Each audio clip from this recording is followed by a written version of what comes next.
Welcome, adventurers! You've made it to the Wind Down, the live stream at the end of the Geekverse. It's a chill place to hang out here as the sun sets on another day. We're here to have a little chat, reflect on the day's successes, and prepare for a better tomorrow.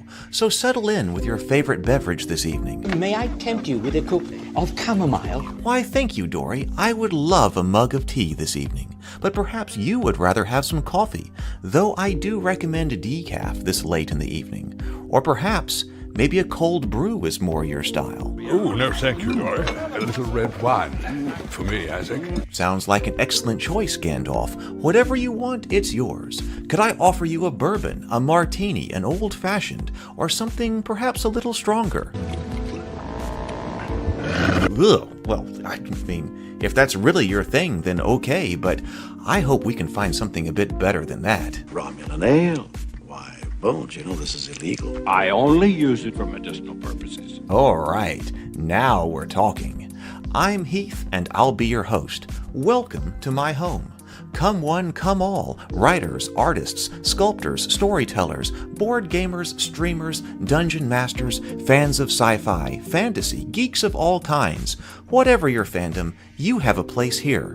For soon it will be time for another long rest so that we can recover our hit points, our spells, and our abilities, so we'll be ready to fight on for another day tomorrow. But first, we all need a little time to reflect, because you've survived another long, perilous day of wilderness treks, dungeoneering, and random encounters, and that's worth celebrating. Let's tell the tale. It's time for the Wind Down. It will improve your life. It really will. Give it a chance. Here we go. Good evening, everyone. Welcome to my home, welcome to the office, and welcome to the Wind Down. It's time for another chill night here. Let me turn the music down just slightly. If it's not the right volume, let me know. I hope everybody is having a wonderful day. There we go, a little bit softer there. Hope everyone is having a wonderful day. I've been trying to get some things done. Went out and helped my aunt with some stuff that she needed done up in the city today. So I hope that you have had a good day. I just saw in the Discord server that Tomocrat got the Kickstarter rewards in. So I believe there are now only 12 Kickstarter reward boxes that need to go out. And 3 of them are sitting in my truck ready to go to the post office tomorrow. Like completely packed, they're ready. I set them in my truck, so I just have to drive off with them. 2 of them are internationals, which are being printed by the printer and then will be sent out directly from them. One of them is Robert's package. He was one of the ones who didn't get the pledge manager completed, but I reached out to him and got his stuff, so I'm going to circle back around to him. And Sable, so I'm waiting. I've got news. For some reason, I did mess up. I'm supposed to get the rest of the stickers in tomorrow, and then also 2 shirts. For some reason, I messed up I'm not exactly sure how I did this. I'm gonna have to find out how I did this, but apparently I messed up with my shirt order slightly. So I had to order 2 more shirts. One of them was yours, Sable. One of them is for Robert. And then I ended up with some extra shirts for some reason. I'm not sure why, but those will go to like the Raven Keep website. But I got the email that those are all supposed to come in tomorrow, the stickers and the shirts. So I'm going to pack up more stuff tomorrow. So we are getting down to the very nitty gritty. And it was great seeing everybody get their stuff in. Oh, I was writing, and I forgot, I haven't finished writing this email yet. There was one situation that came up on the Kickstarter, because if you were like getting at a certain level or something, then you got your name in the credits of the book.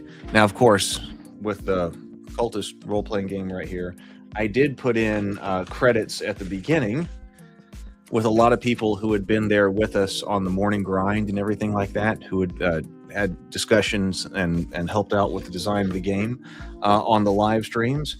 But then in the back, here's the list of Kickstarter backers. Oh, right here.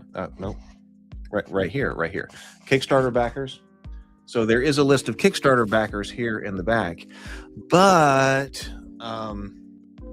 those are only the Kickstarter backers that had actually contributed at a certain level as of the closing of the Kickstarter campaign. Some people, or one person wrote me and was like, hey, I don't see my name in here.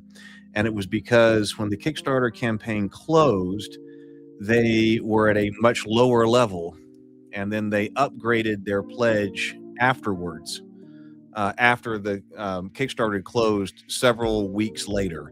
And as you know, I was already, after I scraped the Kickstarter campaign for everybody who qualified for that reward level to have their name in the back as soon as it closed. Like, it might have been the next day, because I was trying to send this book in for printing and proofing and things like that. So unfortunately, if you upgraded to something that was supposed to get your name into this, like many weeks after the Kickstarter campaign closed, your name isn't in the back. And I'm going to think about that to make sure I call that out. But apparently that's what happened. I didn't think about that this time, that I was like, oh, yeah, if you didn't fill out your pledge manager until, 4 weeks ago or 3 weeks ago, and you upgraded to one that was supposed to have your name in the back, okay, well, your name can't be in the back. So, yeah, so hopefully they do accept that answer. But I'm going to make sure that if I do that again, I actually do specifically say something about that. That if you want like your name and printed material, then you've got to finish, you've actually got to be at that pledge level when the campaign closes. You can't do that with, through the reward upgrade, because by then it's probably too late, because I'm already in the proofing process. So, okay, there we go. All right, let's see here. I had been doing a lot of work over here. I want to talk. I was putting a bunch of stuff together with a combat loop. I kind of wanted to get my combat loop down. I have been working on that. I had also been working on character creation. We're going to return to character creation later, because that's what we were working on last stream. Well, okay, there we go. We were working on that last stream, and I was working on that, and I decided, you know what, I probably should add some more character classes in, because, well, you only do things once, and there are some character classes that were missing. Originally, I was just going to do the 4 like old school core character classes, the fighter, the magic user, the cleric, and the thief. But then I was like, no, if it's let me add a few more things. Then I've added a few more things, and I feel like, well, this is probably the only time a version of this rule set is going to go out, so I might as well make sure that everything is taken care of. And there were a couple of things I was like, what else would I add in? Like, we had talked about gnome last time, so gnome hasn't been added, but like it's got a slot in here. But I was like, well, if I were to truly round this out, I would add barbarian. I would add ranger. And this is specifically because we have the bushcraft skill.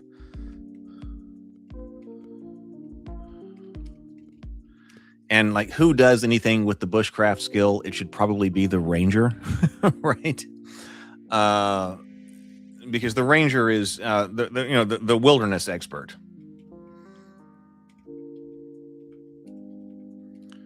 Not the dungeoneer.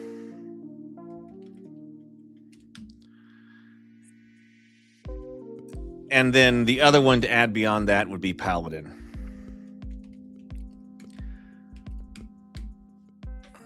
Well, oh no, I had another one.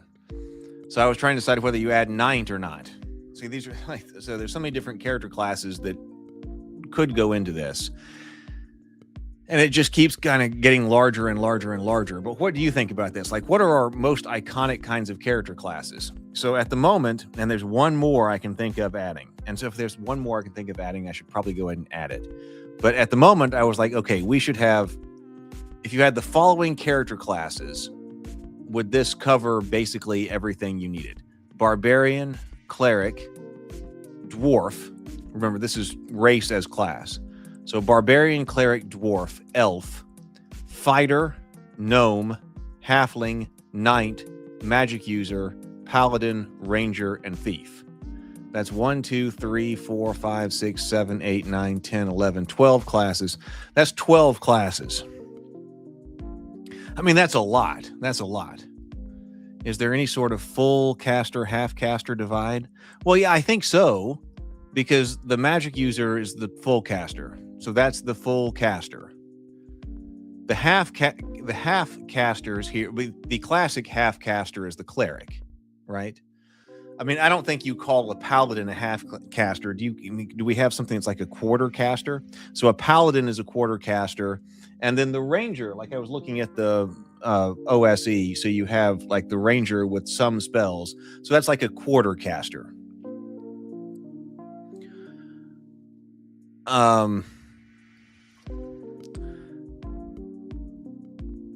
Yes, okay. Sable says, used to work for someone whose favorite quote was simplicity is the ultimate sophistication. If you're leaning into old school hard enough, that the race is class thing is a thing, might be a good idea to pare back the classes to just a few. Well, originally, like I said, I only had 4. Like when I started this, I was like, we're just going to do 4.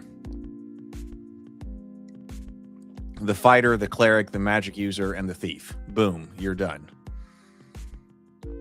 But then I was looking at the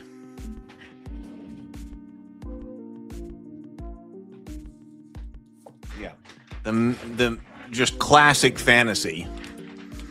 And I was like, well, while I sit here and do this, I might as well just add in elf and dwarf. Well, basically adding in elf, dwarf, and halfling, right? 1, 2, 3, 4, 5, 6, 7. That's 7. So that's the core 3, the core 4, plus an elf, a dwarf, and a halfling. I mean, that's also pretty hardcore and standard, right? Your 4 humans, cleric, fighter, magic user, and thief, and then you throw in a dwarf, an elf, and a halfling. And then for some reason, I was thinking, well, okay, but what if you throw in gnome? Like gnome could probably go. So, I mean, here would be the thing. Would you rather have gnome or bard? The only one that I can think of that is not here is bard. There's no bard here. Barbarian, cleric, dwarf, elf, fighter, gnome, halfling, knight, magic user, paladin, ranger, and thief. The only other one that could possibly be added is bard. If you go over here to the advanced fantasy, I was like, okay, so what kind of things are here in the advanced fantasy? And there's a lot more that I think we don't need. Acrobat, no. Assassin, no. Barbarian, okay, yeah. I mean, I can see barbarian. Bard, yeah, I can potentially see bard, but I haven't added in. Cleric, that's standard. Drow, no, don't need it. Druid, no, I don't think really need it. Dugar, no, I don't think need it. Dwarf, that's standard. Elf, that's standard. Fighter, standard. Gnome, that's kind of standard. Half elf, I was reading the half elf and I'm like, I don't really think we need half elf. So half elf, that no thanks. Halfling, no. Half orc, no, I don't think we need half orc. If you're trying to do like a half orc barbarian kind of thing, just be a barbarian. If you want to call yourself a half orc, that's fine. Illusionist, no, not necessary. That would just get rolled into gnome. Knight, okay. I also know Better with Bacon really likes that one. So knight, magic user, that's standard. Paladin, that one seems to be an archetype to come in. Ranger, that's an archetype that's missing. The Svirnifblin, I'm sure I'm butchering that pronunciation, but isn't that like the, oh no, Dugar are the Dark Dwarves, right?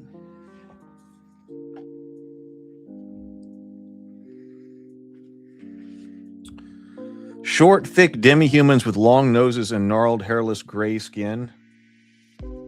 Also called deep gnomes. See, I don't think that's necessary. And then thief, that's standard. So if they all went in, the ones that I think are important, if they all went in, the only other one to be added there would be Bard. How is the gameplay served by any given class? What do they bring to the table? It's not already there. Right, yeah, right. So yeah, so not necessary. I don't think we need the dark dwarves. I don't think we need the dark gnomes. I mean, I do think that each one of these serves a different like classic archetype. You know, you start with cleric, you start with cleric, fighter, magic user, and thief. Okay, I mean, I'm perfectly there with you with our 4 human kinds of archetypes. Adding in dwarf as a different kind of fighter, and I did really want to be sure, I don't know if we talked about that yet, but I really wanted to be sure that the dwarf was distinct from the fighter, even though they're both, you know, martial classes. Often I hear, like on Reddit and stuff with the OSE, that, oh no, the dwarf is just better, and I wanted to be sure that the dwarf was not just better. The dwarf needed to have his own kind of niche as a fighter. So a different kind of alternate fighter kind of as the dwarf. I guess the elf here, talking about half caster. So the elf would be another half caster. Whereas the cleric is our divine kind of half caster. The elf is the arcane half caster. So that's that purpose. Gotcha. Okay. So that adds in dwarf and elf, and then halfling. And halfling has to be different from thief. Okay, even though they share some aspects, halfling is different from thief.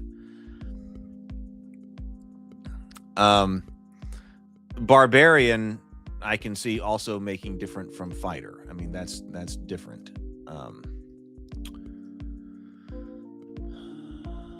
Knight, we've talked a lot about the difference between fighters and knights here. And just because of that, it's like, oh, well, then knight could be imported here.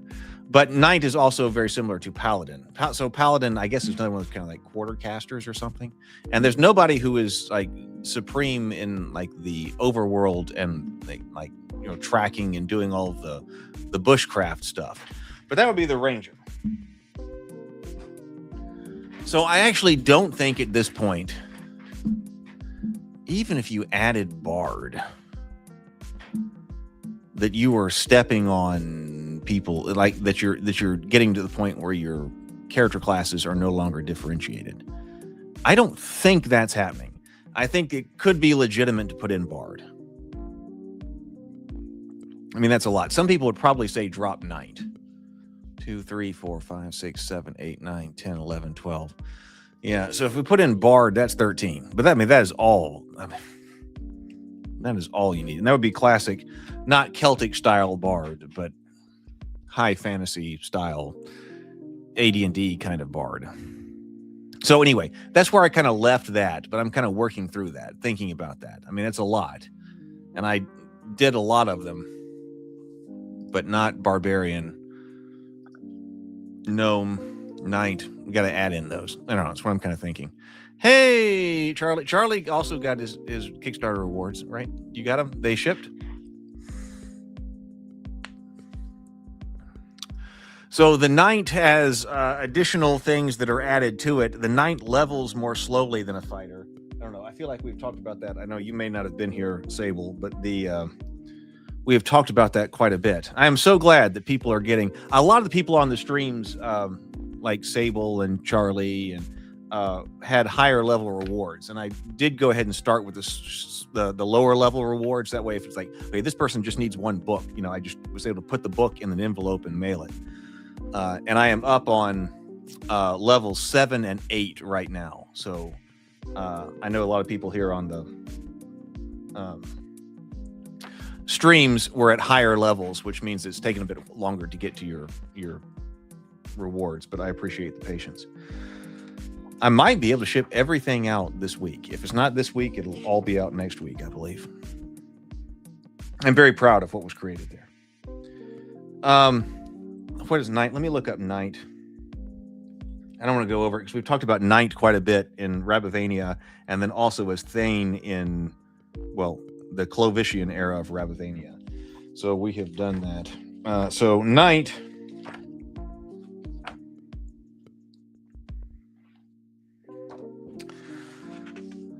Knight has the chivalric code restrictions. Okay. Dishonor restrictions. Combat, knights are more restricted in what type of weapons they can use than fighters. Obviously, they can't use like missile weapons. They have armor requirements. They have to wear higher levels of armor.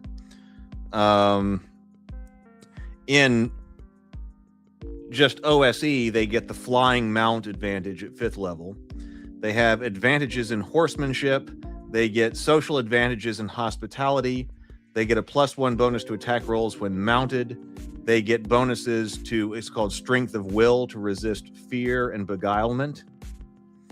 And so they are overall better fighters. So it's kind of like a non-magical paladin, right? Yeah, it's kind of, in fact, I haven't really looked, before we go on to combat here, let me look at paladin.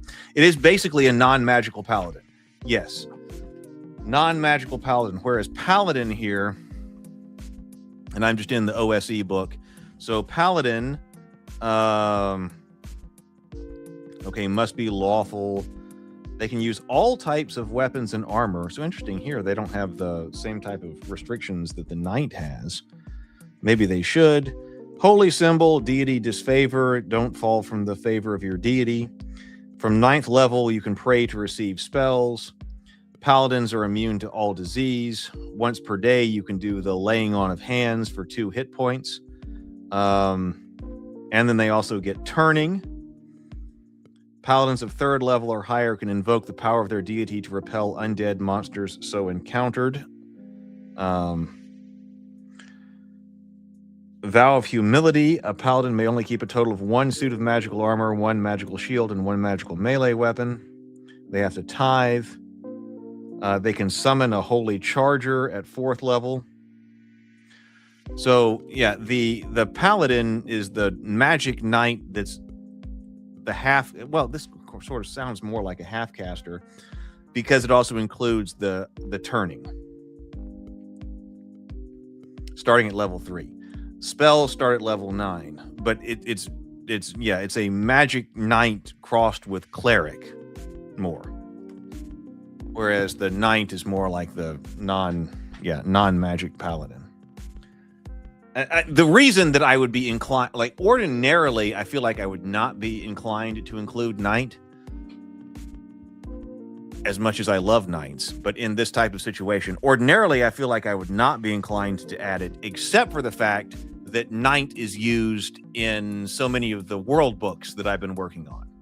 Knight in Rabavania, the main storyline, and then also a modification of the knight as Thane. So being that it gets a lot of use in the other world books, I kind of feel like putting knight in here to be playable is appropriate because it shows up other places.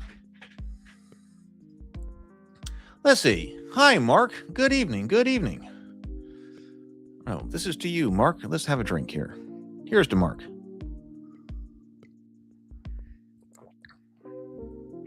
Oh, Mark asks, if you were transported to the world of D&D or all fantasy games and had to make your perfect character as yourself, what would you choose? Race, class, multi-class, if you want it, you get it. What I am or what I would like to be? I'd go human. I mean, it'd probably be a human. And what I would like to be, I mean, it would probably be close to be knight. I don't think paladin. I do like to play a lot of clerics, but I think given this lineup that I've got right here, especially if you're talking about aspirational, I'd probably go human knight, I think. So anyway, I'm still thinking about that. That's where I am with the character design. Space but better with bacon, says Space Marine.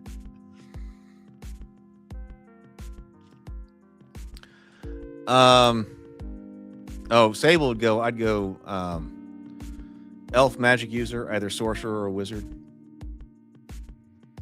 One thing I'm thinking of as we go here, and I'm about to move on to the kind of combat loop, but I think magic users are increasingly getting the shaft here. I mean, it's in old school kind of ideas anyway. Of course, you're not trying to balance at any particular level. The balance is that if you can survive as a magic user, then at higher levels you get access to really cool spells. So first of all, I want to be sure that that's true. That okay, if you can survive as a magic user and start to level up, then you really are laying down the hurt in later levels. Like these spells do not need to be, especially if the emphasis is especially dungeon delving. You don't need oh, I got this really cool non-dungeon specific, spell or something. You need to really be laying down the hurt in later levels. But also, I kind of think that we might need to see the return of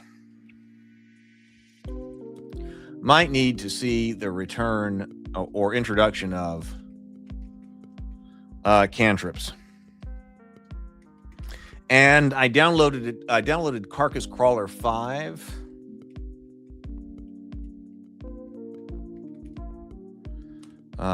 There was a couple of things that was, Carcass Crawler 5 has 0th level characters, so I might want to add something about 0th level characters here. I was very interested to see what it had to say, so I looked up Carcass Crawler 5 for the purposes of looking at 0th level characters, but it also includes cantrips. And so I kind of think that being how bad magic users are at the first level, I mean, you want the player from the game design perspective to be able to do something, that we may need to introduce cantrips into this to allow the wizard to have something that they can do. It might be a good idea. There you go. Better with Bacon, says Dwarf. With a beard like that, Dwarf is not a surprise at all. So I'm considering that. We might need to put in some cantrips, perhaps even a little bit of cantrips that are kind of inspired by 5th edition. They don't need to be like cast anytime that you want. That seems to be against the old school kind of thing. But can we come up with at least some minor cantrips that will allow the wizard to be useful in the dungeon at level 1? So I'm thinking about that. Might need to add those in. I don't think that would be too breaking. I mean, especially if they're really like D2 damage or D3 damage or something like that, and you get like maximum of 3 of them or something like that, just so you're not completely useless and just trying to get through with the party. Better with Bacon says minor light as a cantrip is huge with games that track torches. Yes. No. Better with Sable Phoenix had already said making the light spell a cantrip would always be useful if nobody has dark vision. Yeah.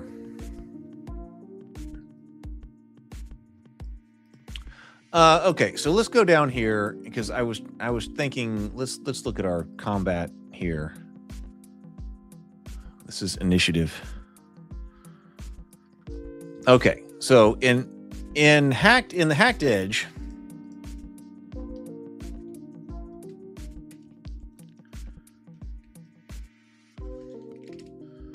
okay, we're getting rid of the to hit roll. Now we're causing some issues, but we're getting rid of the to hit roll.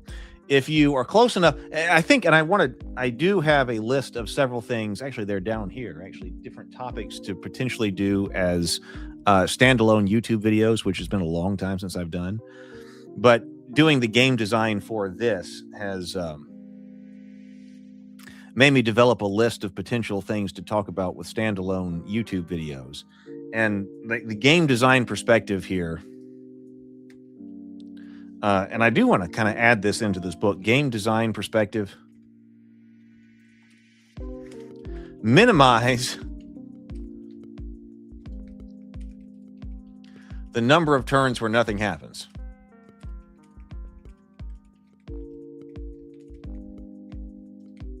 I mean, to me, that's a game design philosophy.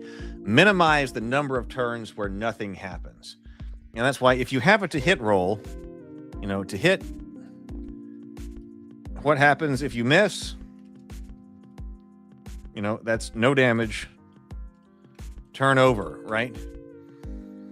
Which can happen quite a bit, right? And especially minimize the number of turns where nothing happens, which means that not only should we minimize the number of turns where nothing happens, but reduce to zero, if I can, reduce to zero the number of times, let me see how to say this, a player's turn will come up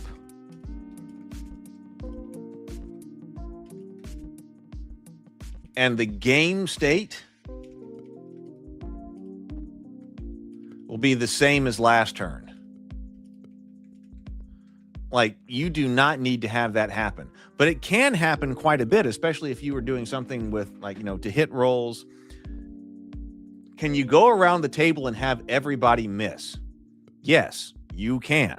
Well, if that happens, and the next time your turn comes up, you're not, as a player, reacting to a new situation. Oh, everybody missed? Oh, okay. Well, then I tell you what, I'll attack again. Okay. Well, that's not good. You want the game, something about the game state to have changed, even if only in a minor way. But I think you want every time the player's turn comes up for that player to be reacting to something different. And so you do that, I think, by doing something like eliminating the hit roll, which 2 years ago or something like that, I would never have even thought about. But that's also why, you want to reduce the number of paths on a turn that get to no result. And that's why you should never have, I'm a fan of armor as damage reduction. Overall, I'm a big fan of armor as damage reduction. That's why you should not have a to-hit roll and armor as damage reduction.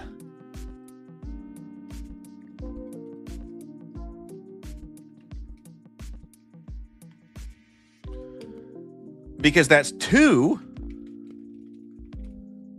paths that get to no result. Right? How can you end up with no result on your turn? Well, you can failure to hit roll. Okay, I swing. Okay, roll the to hit. Oh, I missed. Okay, so that's 0. You got zeroed out. Okay, I hit. Okay, great. Now roll damage. Okay, I rolled a 4. What's his armor? Oh, it's damage reduction of 4. Okay, also no result.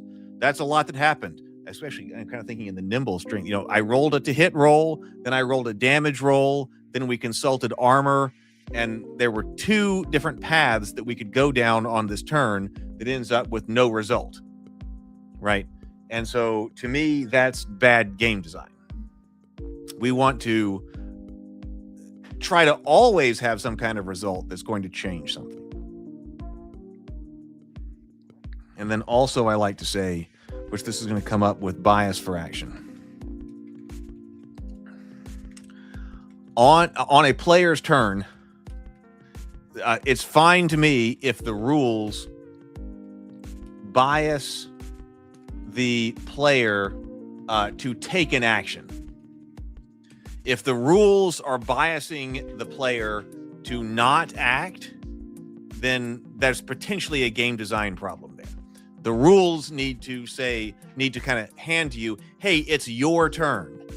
Take action, do something, right? Act. If the rules are biasing you to, oh, maybe I shouldn't do anything. Occasionally that may be the case. I need to hold or whatever. I'm saying in general, the rules need to bias need to exhibit a bias for the person whose turn it is to actually do something and try to do something on this turn. Sable says, Nimble has a lot of good game design discussion on it. Yeah, I agree.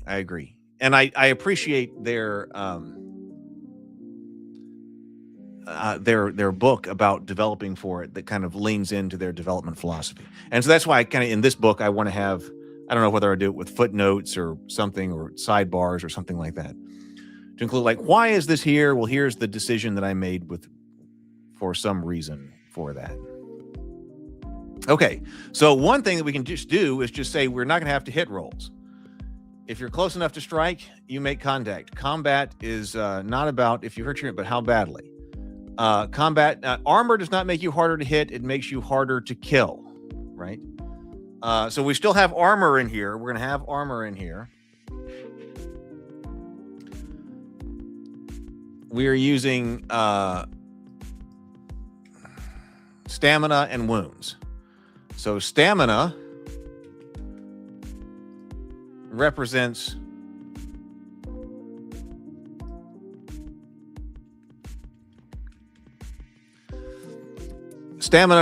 luck, energy, wind, superficial scrapes, etc., etc., etc.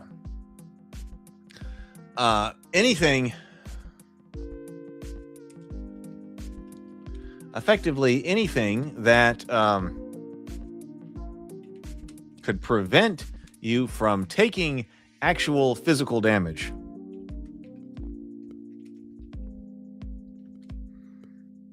When attacked. Damage is subtracted from stamina. First, I'm not exactly sure how we're going to recover stamina. I mean, this is really not the right place for that information anyway, because I've got damage and healing down here, which I've been working on. So this is actually more of a damage and more of a healing kind of thing.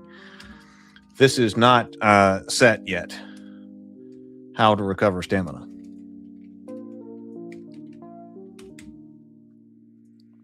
Whereas wounds represent physical trauma and structural damage.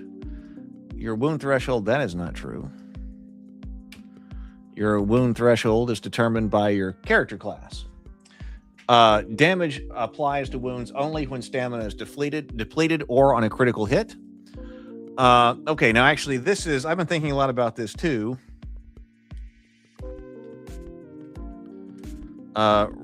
Resolving death. Because originally I thought that, okay, if you go to 0, then you're dead. I mean, that's pretty harsh. That's pretty old school. It's also, okay, how many hit points you got? If you go to 0, then you're dead.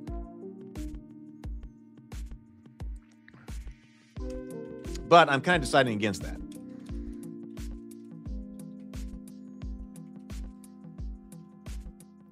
Because I like there to be some drama. When a PC is down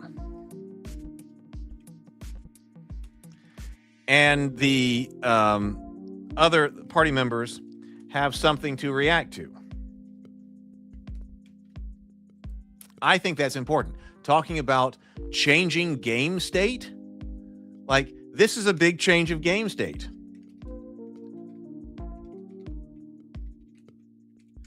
You were up, just, all of your party members were fighting, and then all of a sudden, whoa.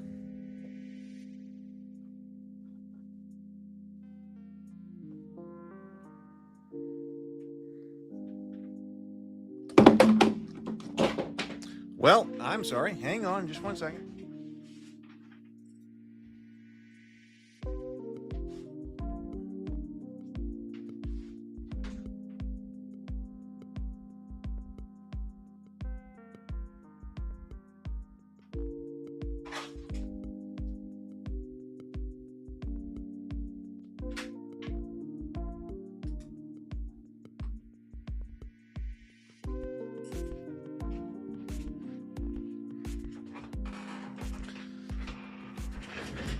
My whole camera setup fell over for some reason. I don't know why.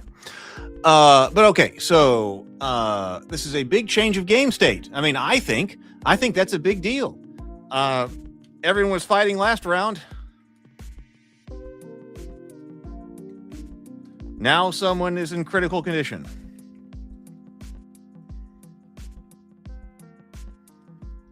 And may die if you don't act. So that's my argument against having just hit 0 and be dead. Because you rob all of the drama about there's been a major change of game state, one of your people is dead.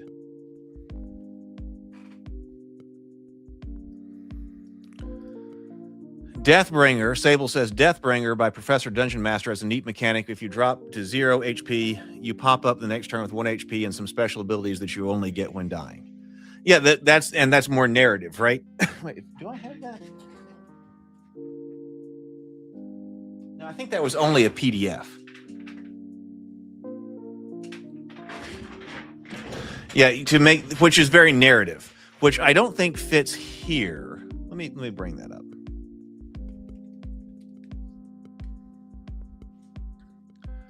Deathbringer.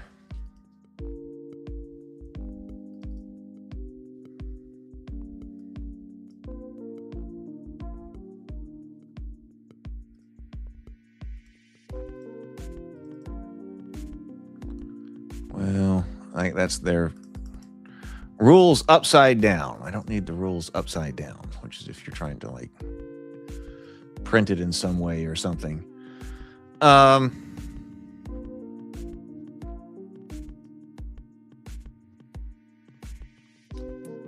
Character classes.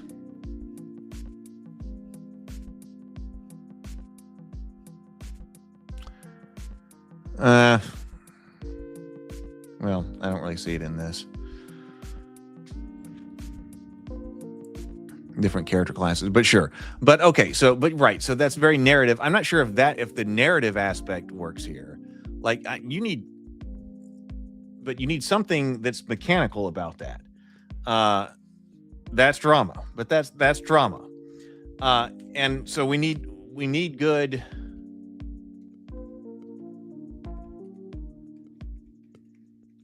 death mechanics. And actually, it always bothered me. And it always bothered me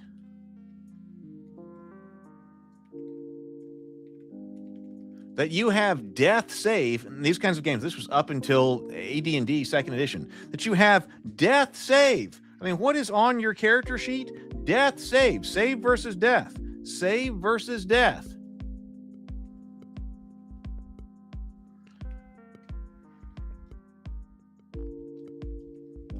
On the character sheet. And it is not used when you're going to die. I mean, surely somebody else has worked with this when you were going to die. You know, save versus death is something. Oh, hey, RPG Gen Exile. Good to see you. Welcome, welcome, welcome. But yeah, save versus death.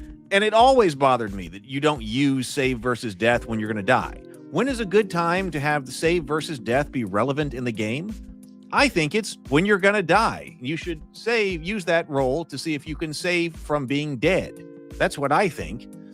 So I think that it needs to involve the save versus death mechanic that's on your sheet. I mean, since we're importing those anyway, and I'm not exactly a huge fan of those types of saving throws, but since we're importing them anyway from old school, why don't you use them? And so, how do you, instead of a coin flip, which is kind of more 5e like that, roll 11 above or something like that,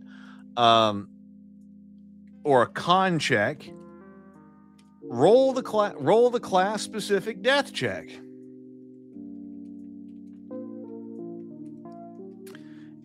Death check. And I think at a penalty, I'm 300%. Let me bring this up to 400% because I think it's easier. And I think at a penalty for overkill, so if you got 2 hit points left and take 12 points of damage, you need to be rolling your death save at a -10 penalty. Yeah, it's right. So, but because that's kind of how it's used. Sable Phoenix says, I mean, your saving throws are basically meant to be your one chance shot at avoiding things that would just instantly delete your character.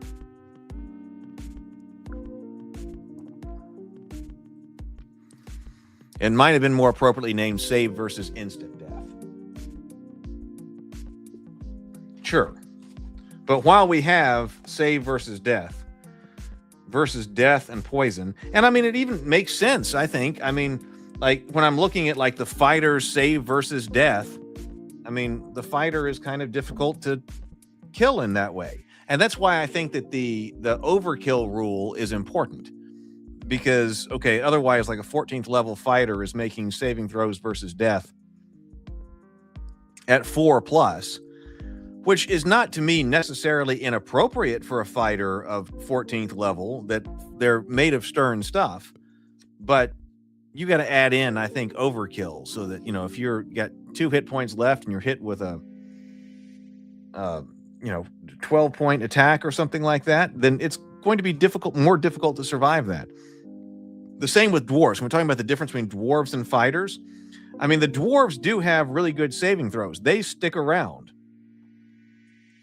Starting at 10th level, 10th, 11th, and 12th, the dwarves are making saving throws at 2+, which makes dwarves really hard to kill. Which, if you're leaning into dwarves are tough, then, I mean, hell, a dwarf at 12th level. Now, that doesn't mean that you're okay. I want to point that out. That in the old school, I mean, you may be laid out for a long time. I mean, just because you make your death save at 12th level, it doesn't mean you're... it's far from meaning that you are okay. But you were at least not dead. And, of course, somebody else has to be able to get you out of that, or otherwise you're going to be killed. But, you know, okay, that's an advantage. That's one of the dwarves' advantages. The dwarves, whereas the fighter, as I had it written up, the fighter deals damage. If you want to deal damage, be a fighter. If you want to have staying power, play the dwarf.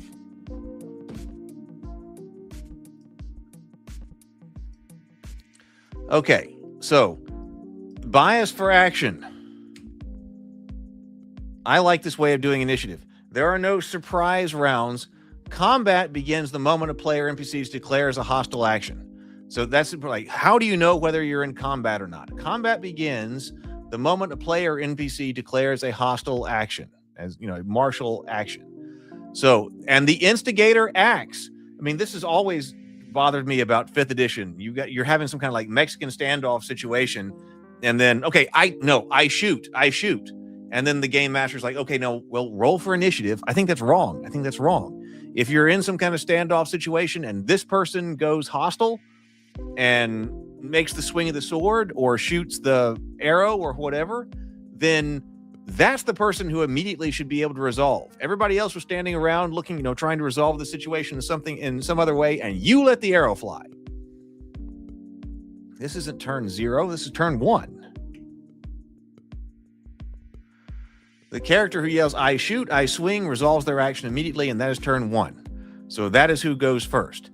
After, okay, I was trying to do this with playing cards, but I don't like standard playing cards. You need actual deck, because this is ridiculous.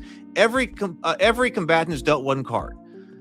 And then you start to count down. This would be the way to go with a deck of cards. But the problem with this...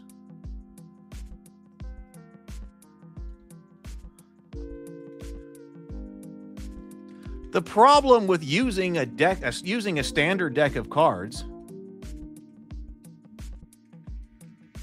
is the same as rolling for initiative. God.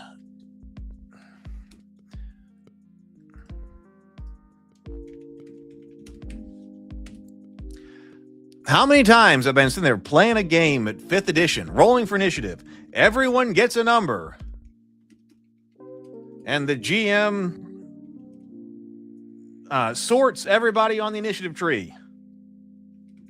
That takes how long? Everyone on the initiative tree. Hate it. For their order. This robs the game of all drama.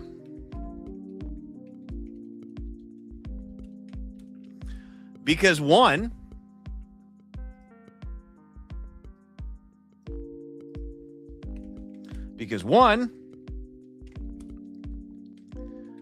you have to stop combat to sort out an initiative order.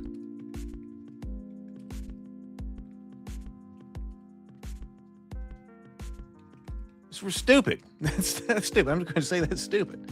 That's stupid.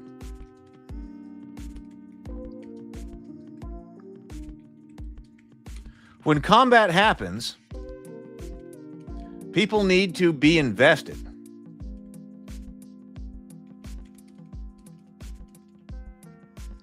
They don't need to go and make a sandwich while the game master draws or writes everybody's name down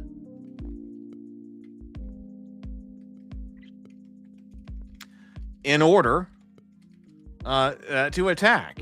I mean, that's just dumb. That's one of, I think, one of the worst kind of game design things that has happened in like fifth edition and whatever. This idea, like something exciting is about to happen. Okay, now everybody stop whatever they're doing. Everybody roll initiative, add whatever that. Now, either how many of you sitting at this table? Like I would sit there at a table with 6 or 7 people. Now hold on, and the game master's got to roll for all of the monsters. And then we're going to go over here to our initiative tree, which I know we've used like a magnetic thing with everybody's name on them and all the monsters. And the game master then has to figure that out, and then sort everybody in the initiative tree. Dumb. I mean, dumb.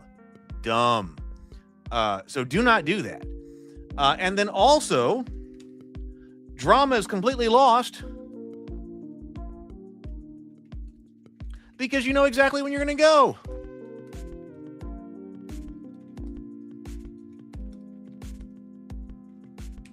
Which, how often do you know that in the middle of a melee?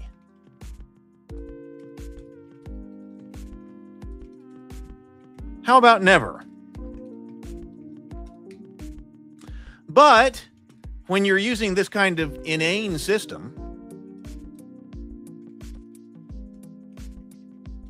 you know exactly whether or not your turn will come up before the guy with his arm cut off will need to make a death save. Stupid. Stupid.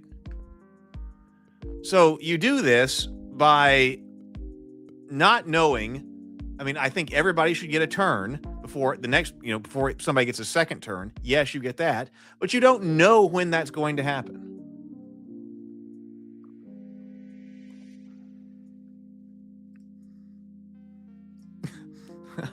I mean, in the middle of melee, I'm going now and repeatedly. Right, sure. Like you're going when you can go. Right. And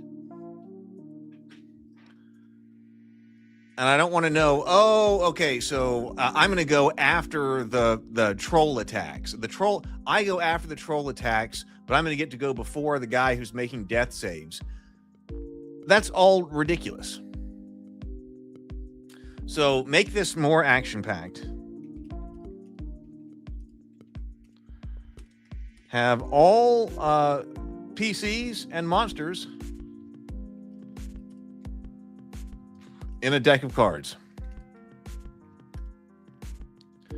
When one action is resolved, or one turn is resolved, draw the next card. Nobody knows who's going to be able to go next. Nobody knows. You can't look at a thing that's the initiative tree. That's this magnetic thing the game master has next to them. Everybody needs to be on edge about who's going to get to draw next. Will the monster get to attack the guy who is down and coup de grace him? Or will I be able to rush over and provide critical care? No one knows. You don't get to determine that in advance looking at the initiative tree. And be like, and you're like, it's time to go make a sandwich again because I've got 4 more turns before I come up. You don't know that. You don't know that. So that's going to be initiative.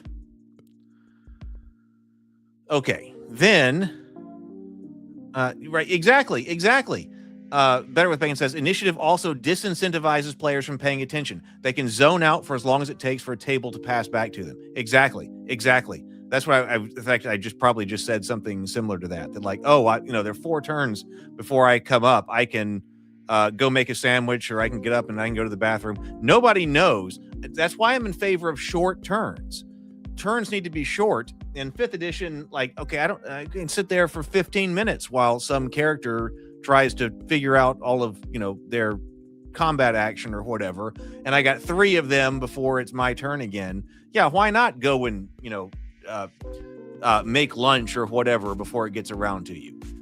I like short turns, and you don't know who's coming up. So at any time, that the situation, that also goes back to this needing to know the situation's going to change. That, I know what I'm going to do on my turn. Yeah, I know. In fact, I've got to talk about that. But I was actually listening to Better with Beckons talking about 4D role playing, and he wrote the book on that with Mike. And I was paying attention when I have not read the book yet, but I've been listening to you guys talk. And yes, you actually emphasize that, which I love. That 4D role playing style emphasizes getting stuff done. So short turns. The situations will be different because you don't need, now, of course, in a situation like that, I'm always like, okay, I need to know exactly what I'm going to do on my turn, even though my turn won't come around for 30 minutes, because I just want to keep the game moving. So when my turn comes around, I'm going to do this, because the game state is probably not going to change all that much. But if your turns are short, the game state is changing every turn, and you don't know when exactly you're going to come up next. That encourages you to stay, like, I think, with the game and respond in that moment. DCC, what is DCCs? Oh, no, this, excuse me, not DCC, because I've got DCC sitting right over here. I was considering that because I've got DCC. We've looked at, a lot of what I had seen that DC20 had, I liked.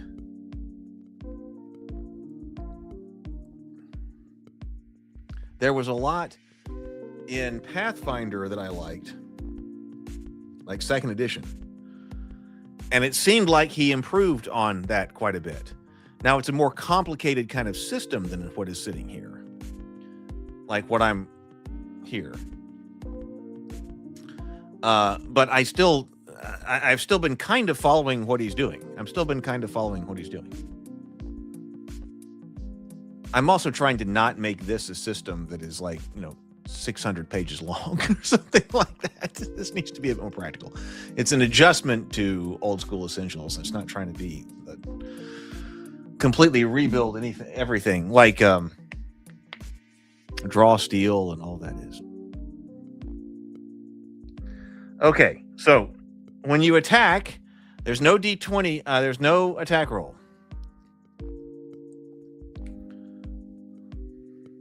Now, we need to add in here difference between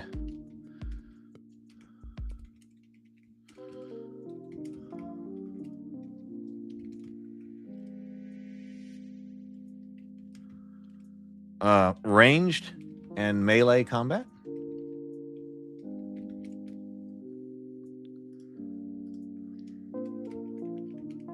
But the system, so, because obviously range is an issue here.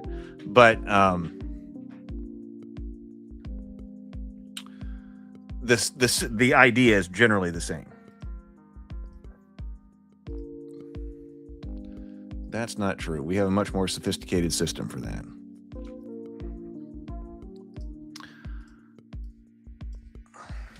What we're doing is roll your damage dice. Or I'm not exactly sure what I'm going to call it. Whether you call it damage, you just call it your attack die. I'm not sure, but probably just just refer to it as your attack die. Roll your attack die according to the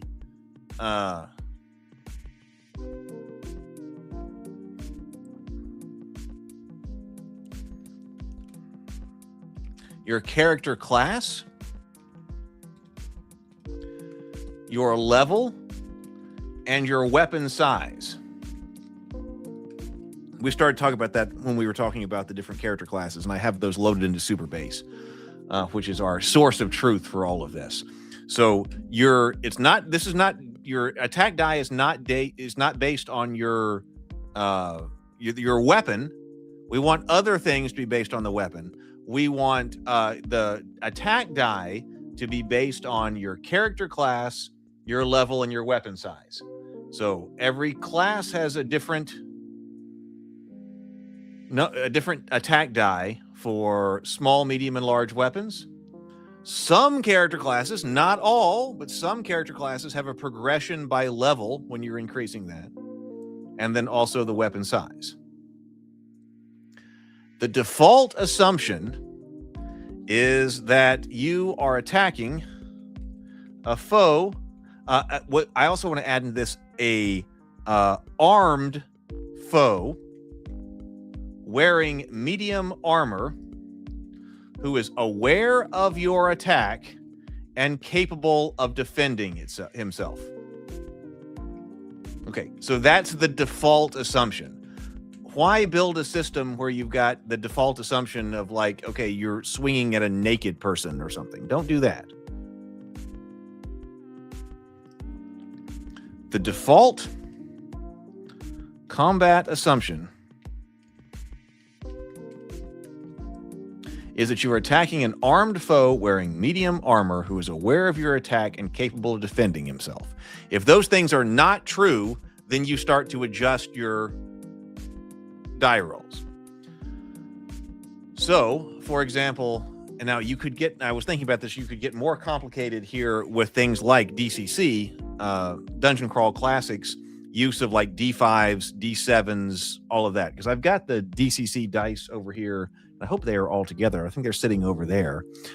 But I kind of, at the moment, shied away from that because those are non-standard and difficult to get. I mean, you can order them online, I know. But if you're sitting there and playing, I mean, everybody has D4, D6, D8, D10, D12, D20. Everybody has that sitting in their dice bag. D14s, D7s, fives. Those are more difficult to get. So at the moment when I was going stepping up or stepping down, I wasn't going stepping up and stepping down with the way that DCC does it. Just go up D4, D6, D8. So we'll see about that. So as long as you are attacking with medium armor, you just roll the attack. So the game master would tell you, I assume that that's the case. But if you are doing something else, then you can step. If you're attacking somebody with lighter armor, then you step up your die to unarmored, and then heavy plate. This is just, I'm not talking about heavy. We're not declaring leather or whatever else. We're just saying that this is because you could be wearing metal but not over all of your body and so still be medium or whatever. I'm not worried about all that. We're just, here's the basic classification of the armor. Medium, heavy. What is, now shields we're going to do something else with. I thought we had extra heavy. Where is extra heavy in here? We are missing.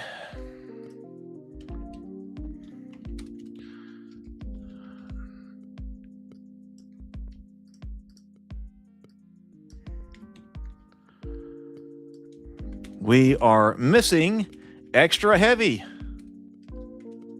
Extra heavy armor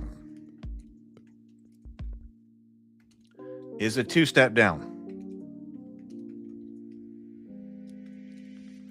But what is the minimum?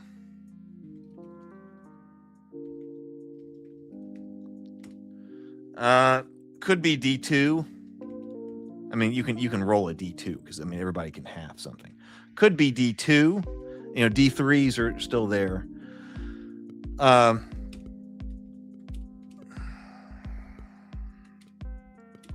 To ensure that even character in heavy armor, or like in extra heavy armor, armor is still taking some damage.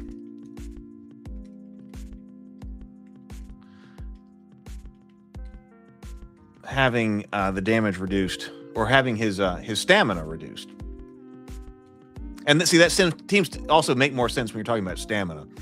Reduced as the result of any combat, of any attack, right? So even if he's not taking wounds, he's still taking stamina damage that he's been attacked and he's still having to defend himself. So it might be 1 or 2, which especially if you're a medium level fighter or whatever, I mean, you got a lot of those things to give.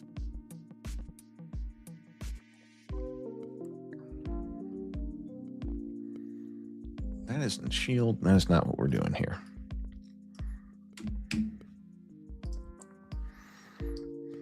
Oh, I guess we want to add in here, you were attacking an armed foe, unarmed, but unshielded.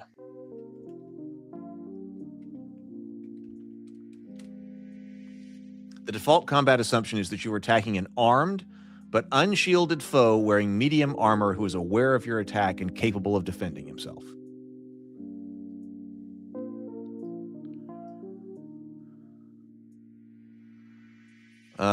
Well, I mean, I'd love it too. Better with Bacon says, I love those DCC dice, but I fear I'm in the minority. Yeah, everyone has got D6s, which was originally the reason why GURPS was using that, right? That was before it was even really easy to go and get different kinds of dice, but everybody has at least 2 D6 in their house from like Monopoly or something. So you could go grab those. If you had a GURPS book and you could grab some 6-sided dice, you could play GURPS.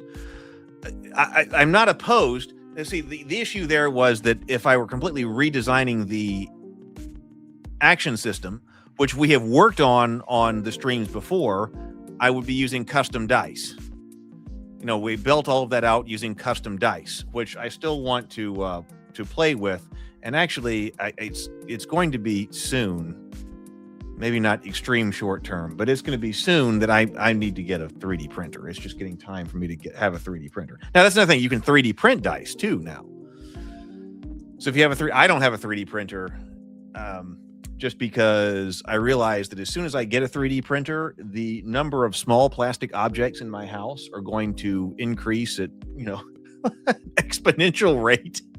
Right? Well, I guess there's only so much you do. So it's probably a linear rate. But anyway, the number of plastic objects, small plastic objects that in my house are going to increase very quickly, and I have not wanted to commit to that yet. But one of the things I could do with that is experiment with different dice, and of course, you could do the DCC dice. There are probably people out there just go on different sites and be able to print DCC dice. Now we can just print dice on demand, right? If you've got them in your, got a printer. Right. So you're right. Dice size. Right. So if you're stepping up, the dice chain, what is the dice chain? This is D, maybe we go you can do D3, maybe D3, D4, D6. I mean, D5 is difficult to get. I mean, you could divide a D10. D7, that one's really hard. D8, D10, D12. And then where do you go from there? I don't think you go up to D20, but I think that what you could do is do 2D6, because also in this, if you roll the highest value on a die, then it explodes. So 2D6 is arguably better than D12. Actually, I'd be interested in running all the stats on that. But you could do that. And so that's your dice chain, whether you're stepping up or stepping down.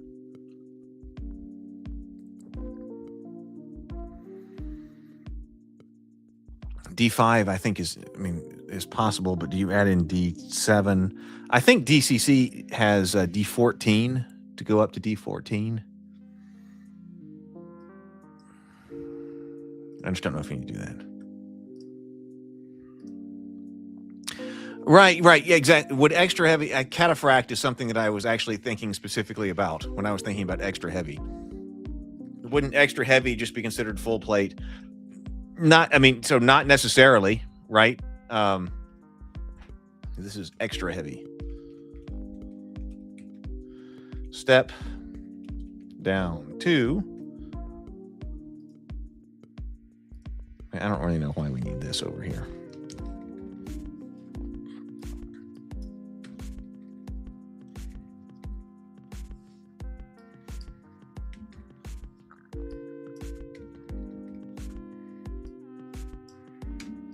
And I think you do something, and then from there, if you want to say like awareness level,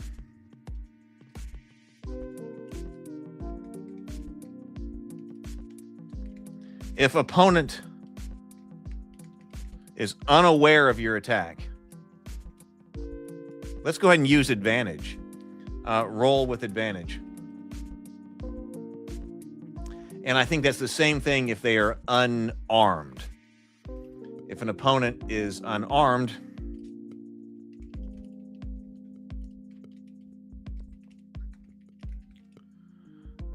roll with advantage. Because, you know, even if you're unarmored, but you have a sword and you are aware of the attack, you can use that as a defensive value. So this is like, this is want to include the defensive advantage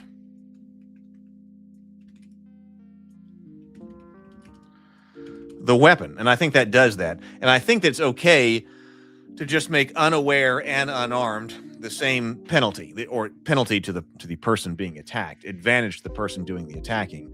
Because if you're holding a sword, but you're completely unaware that you're going to be attacked, then you're not obviously using it to defend yourself.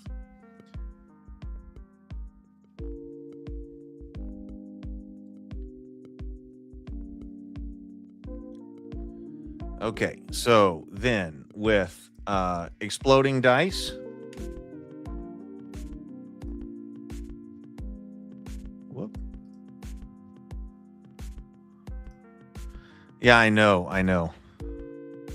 All right, D7 is half of D14, but you got to have the D14, right? But right, they have a D7, right? And which I think is sitting over there, a D5 and a D7, right? I know those dice. DCC has those dice for you. But I just don't think they're in that many people's dice bags, the D7 and the D14. I mean, there are a lot of things that I want to 3D print, but I just haven't taken the plunge yet, because there are also a whole lot of other things that I'm obviously sitting over here and doing, and I don't know if I need to just become obsessed with printing increasing the number of small plastic objects here in my house.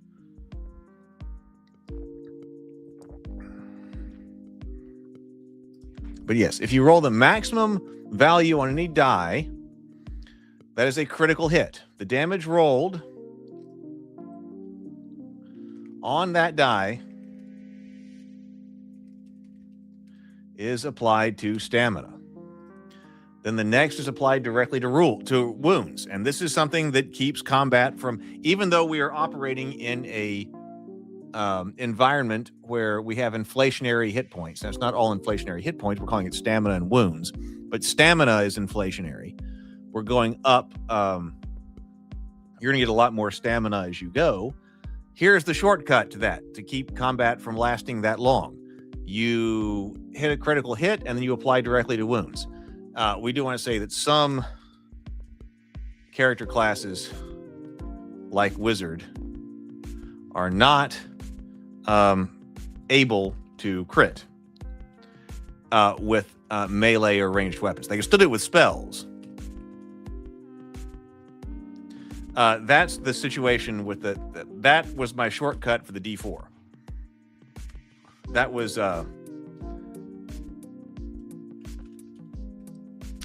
my solution for cutting the D4, for the D4 dagger. Otherwise, that crits 25% of the time. And I don't necessarily have a problem with that if it's in the hands of a fighter or whatever, but like, don't want the wizard to be a crit machine.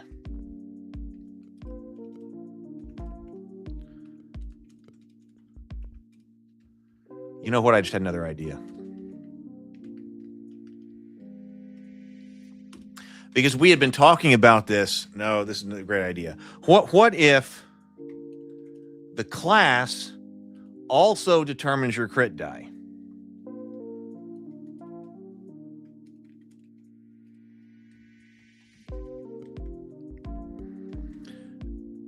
That way, I think I'm liking this. Instead of just making it a blanket, you roll the highest value, then you re-roll the die. This will allow us to distinguish the non-martial casters from the half casters to the main marshals. There's a lot of bias going on for the main marshals that, like, if you want to fight, you play one of them. If you actually want to fight, play one of them. What if the class determines your crit die, ranging from no crit, no, you're not eligible to crit. Okay, so if you're that's like casters.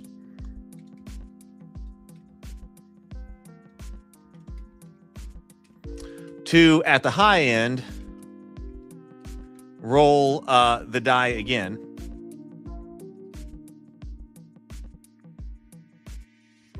Like a fighter or a dwarf.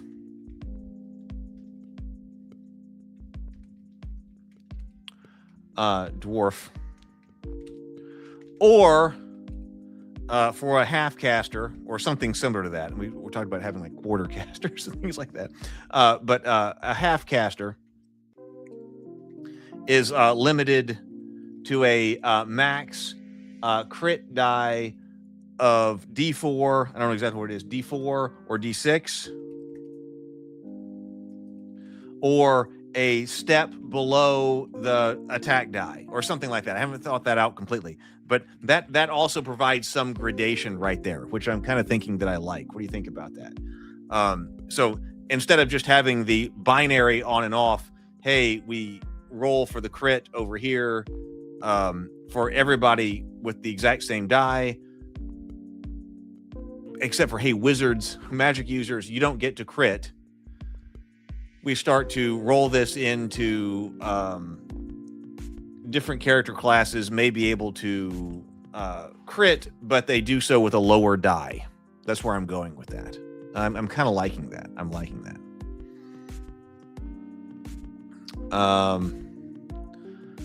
I don't think we need multiple. Do we need multiple explosions?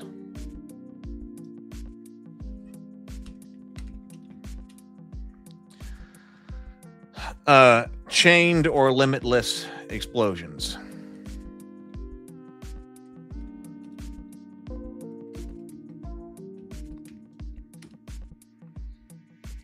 Maybe not. Now, if you're doing the die stepping thing, you could say, because I do like, here's the reason to have it. The reason to have it would be to say, listen, I know it's just a dagger. Well, I have my pocket knife sitting over here. But like, even if, hey, I know this is just my pocket knife, but if I jam it into my throat up under my jaw, like, I don't care that it's just a pocket knife, like, I'm gonna die. So the advantage of that, and saying that we're gonna be able to limitlessly chain exploding dice, is to make sure that, hey, anything could be potentially lethal. So you could say, actually, that additional explosions, this might actually be the answer. Additional explosions are stepped down. So they're not actually limitless.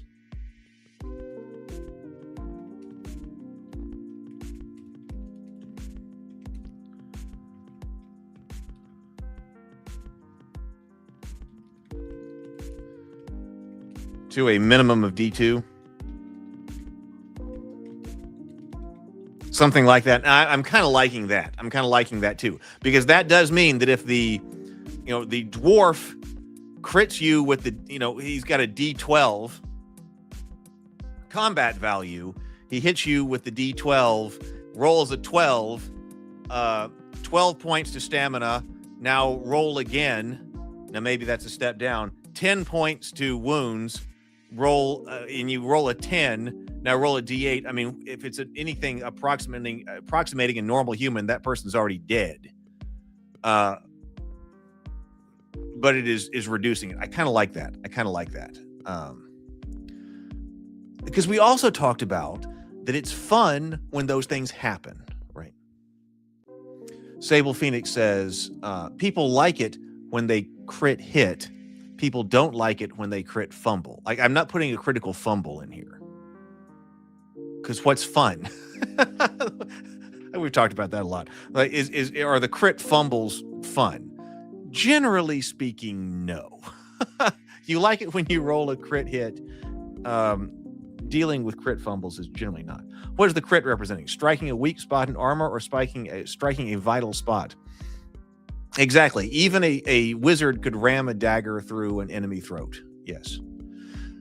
Yes, they could.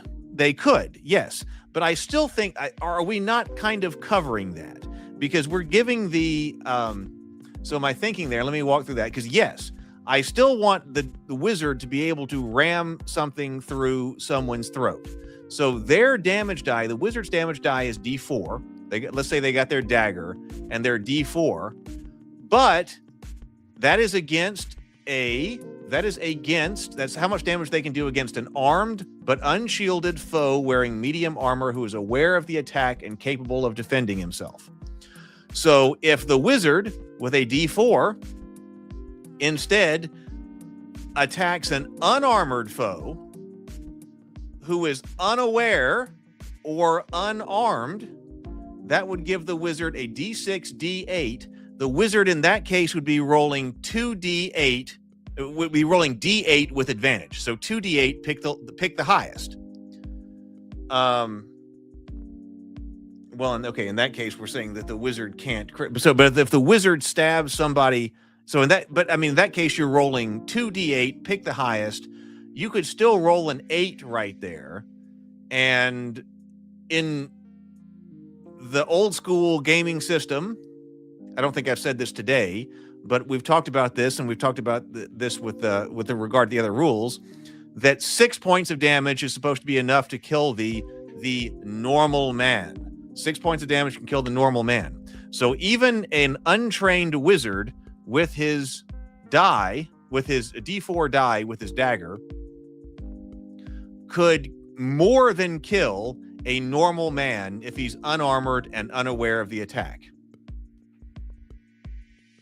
Now, the wizard is probably not going to do that if he is in combat against a trained foe in extra heavy armor. Okay, now the wizard's got a problem. But yeah, if you're the wizard and all you have is a dagger, don't fight the guy in extra heavy armor who is aware of your attack. Fight the unarmored guy who is unaware. So that still allows, that would be, to me, the wizard then, this guy is unarmored and he's unaware of your attack, and so you put it right into his throat. Dead.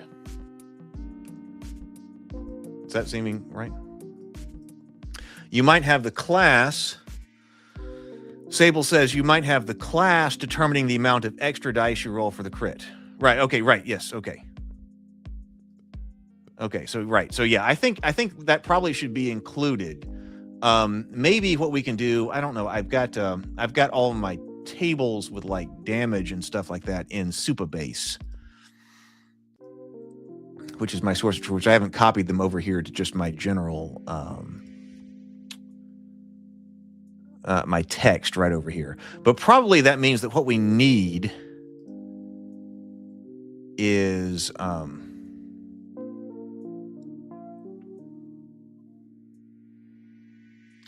yeah, so we may need another column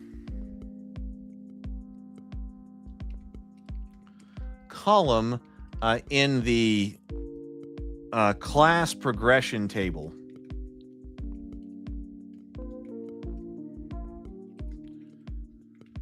that indicates the die.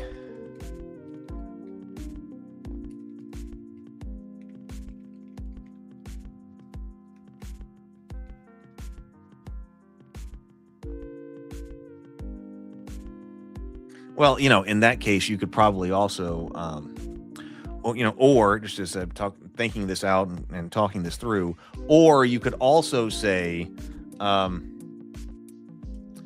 declare the step down.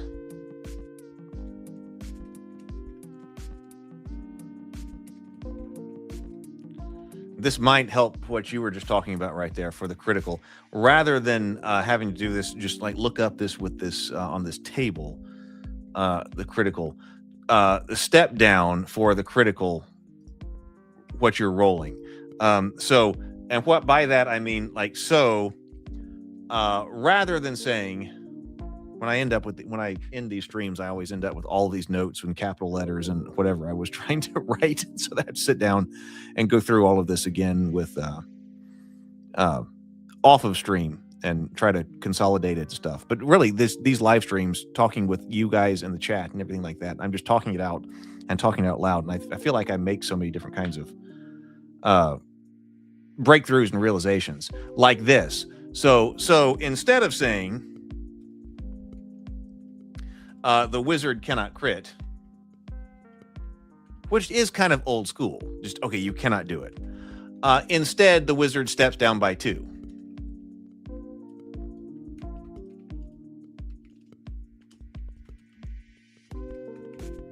So at D4,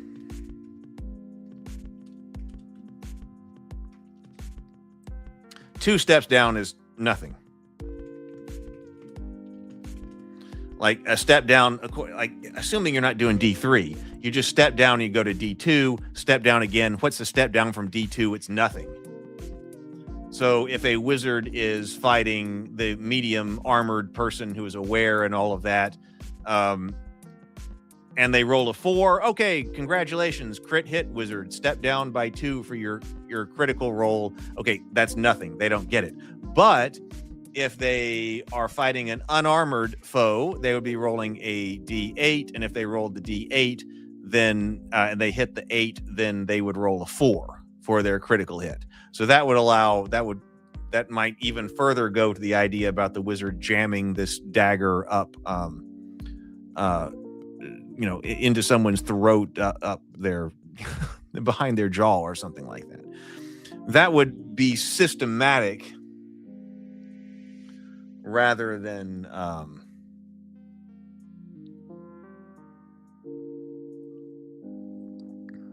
declaratory, I suppose. Okay, so that's where we're going. Lots of balancing concerns. Yeah, and I was talking about maybe we should be playing on Friday night, because we talked about doing Friday night streams, and I would love to be able to get back to a Friday night stream. I thought I was going to be able to get together with a friend of mine on Friday, which is why I didn't go ahead and start streaming. But he was sick. He got what I had the couple of weeks ago. So I wasn't able to do that. But maybe we can get together on Saturday and we can start kind of like, and putting these kinds of things into a virtual tabletop to do. Hey, good evening, PH. Good to see you. Welcome. It is fantastic to have you. Welcome, welcome, welcome. All right, Sable is here. Okay, so all right. I think I'm very excited about this. It seems like everything in my life is like, okay, no matter what you got to do something else first. And I was working on the Celtic World Book with the rabbits and stuff like that, and I'm like, well, I mean, I'm having a lot of fun doing all that, but at the same time, the game isn't playing exactly the way that I'd want it to play, and so you should step back from that for a little bit and try to come up with, okay, what was the rule set that's kind of like doing exactly what I'd like to do, at least here in the context of an old school game, modification of OSE. It's not completely rebuilding everything from scratch. That's not what I'm doing. I'm just trying to take the OSE engine and putting some of the things that I really want to see into it, with the understanding I can't change everything. I'm not changing all the saving throws. I'm not changing the ability scores, because I want to be able to import all of the bad guys, all the NPCs, all that kind of stuff from OSE into this without a lot of fuss. That way I don't have to go and like rewrite 200 NPC, descriptions or something, bestiary descriptions, but then get to work with some of the things that I like best. Excuse me. Then maybe later go on and rewrite the whole thing, like I said, with the custom dice, with the unified action system and stuff like that. That's a step beyond. Okay, so now here is the problem. We're going for, okay. Let's keep going for a little bit.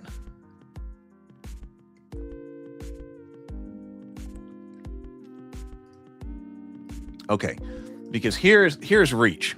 I want you to come up with this. I'm going to talk this out, and I would be very interested to know what you have to say about this. Because okay, I'm just going to type this out. Being that weapons do not determine damage,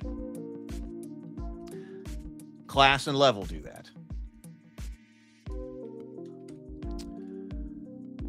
Weapons need to have properties that make them different. I'm sorry, excuse me. Sorry, excuse me.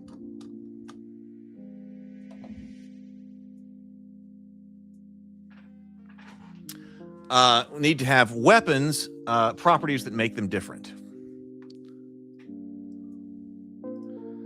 Hey, permanent backlog. Hey. Oh, well, hey, first time viewer. Oh, well, here's to you, permanent backlog. Pleasure to have you here tonight. Here's to you. First time viewer, but super fan of your versus the Dark Master read through. Oh, great. Yeah, it's been a while since I've done that. I was a big fan of MERP. That was actually probably I think it was the first role-playing game I ever had, and so I was more interested in what they were doing with Against the Dark Master.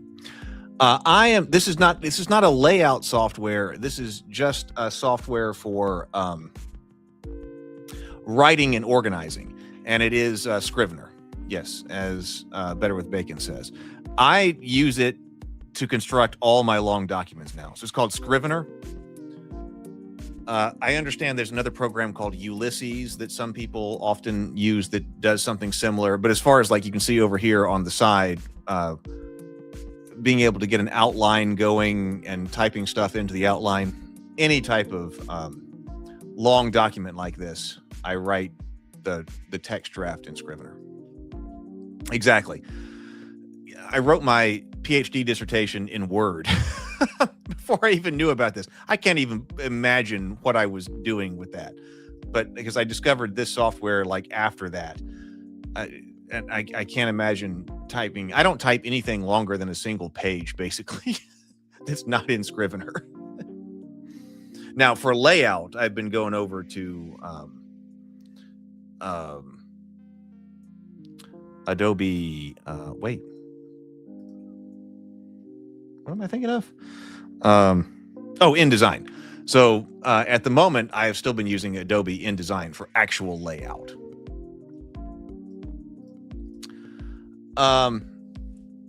Okay, so being that weapons do not determine damage, class and level do that. Weapons need to have properties that make them different. And I think this is for melee. And for melee weapons, we're going to have range for missile weapons, obviously. But for range for melee weapons, reach, I think, should be a part of that.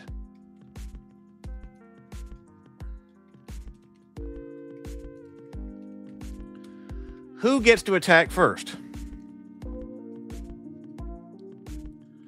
I will say other than who says they attack first in initiative. I mean, probably we need to put something in there about like when everybody is just running at each other. Okay, well then maybe what you do is you go immediately to the deck. But, I'm talking about like, okay, what actually starts the combat? If somebody actually starts the combat, then they should go first. Who gets to attack first is probably the person with the longest range. Or a person with the longest reach. The person with the weapon with the longest reach.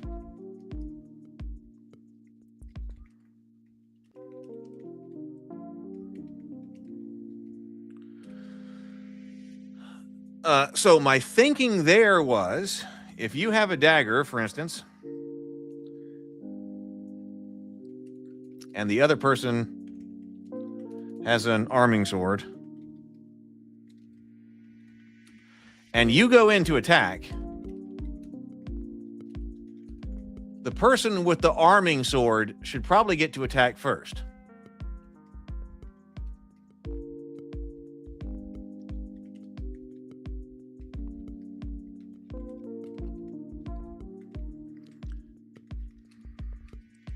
You have to close the difference, the distance. You have to close the distance. So that's an advantage. That gives you an immediate advantage to having reach. OPH says, my 5-year-old asked me to play RPG with him. Before going to bed, we make an adventure. It started with a rock, paper, scissors. Now we use 4 stats and classes and abilities and D12 roll under. Hooray! That is awesome.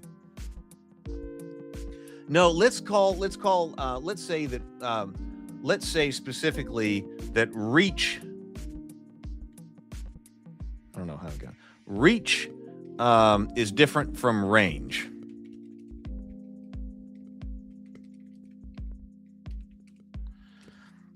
Missile weapons have range. So that's different and more extreme. We're talking about melee weapons having reach.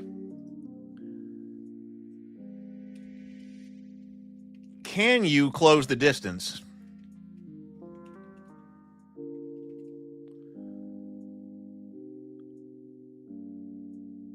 with your shorter weapon?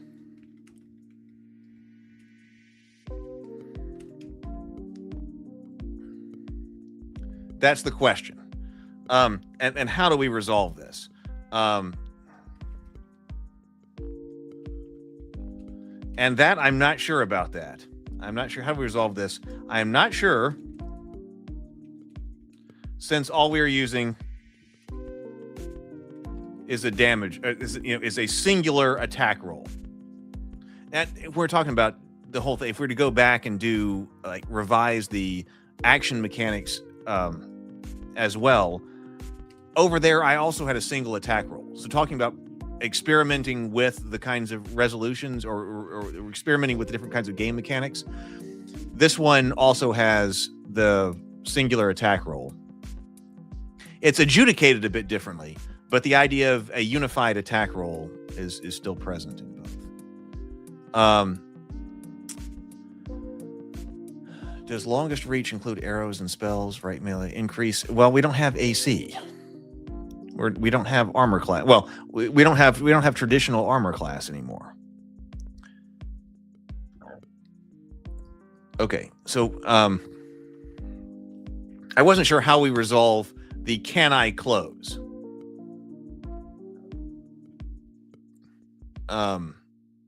Because I think I could do it if you had a traditional AC roll, but I'm not sure how to do it right now. Ordinarily you're attacking with a single roll.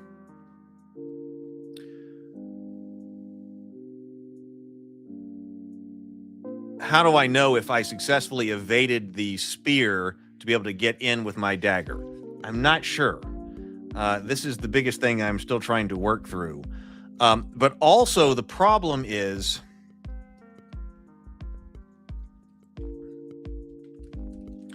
that I'm running into my game design philosophy.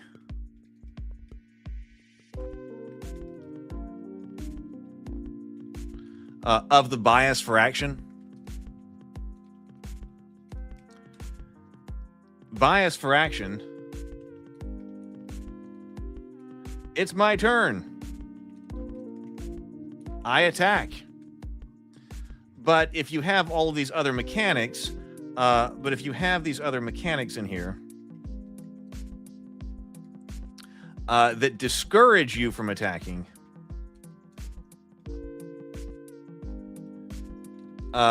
then you're encouraging someone to skip their turn.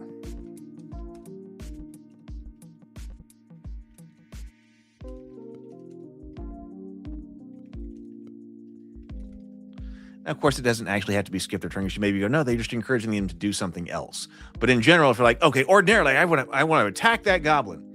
Oh, but wait a minute, I have this weapon. He's got that kind of weapon. Oh, okay, then I won't attack. I shouldn't go in for that. That may be realistic. That may be whatever. But that is running into my game design philosophy is that, well, if it is your turn and you want to attack the goblin, you should be able to attack the goblin. Someone to skip their turn. Which seems bad. Especially since this rule is probably going to apply most to someone like the magic user.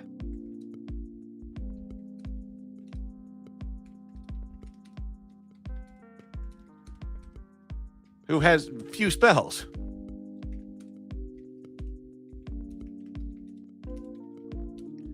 At low level. Okay, I can't cast spells. Oh, but I could stab that goblin with a knife. Oh, no, there are other reasons why I don't want to stab the goblin with my dagger. You see where I'm going with that? It could be opposed. How do you hit? You're just rolling your attack roll and applying damage. So Sable says, let's see what people are saying. Sable says real weapons, ones with reach are very difficult to get within their reach, but once you get inside their reach, unless it's a full blade like a sword, then it's very difficult to do damage with them. Exactly. So yes. And so the idea was that, okay, now you have closed, you have the dagger and this person has the spear. You have effectively closed. Now the person with the spear is in trouble. That was kind of where I was trying to get it to go. Let's see. So PH says, how do you resolve if you hit or not? Do you roll attack against a difficulty number? No, you just roll your attack roll is a die that is based on your character class, your level, and the size of the weapon. Small, medium, large, character class, and level.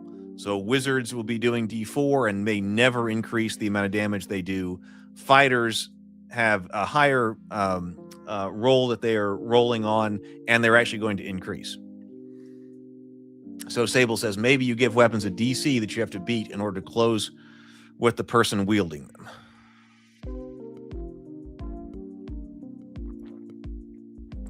So maybe. I mean, this also seems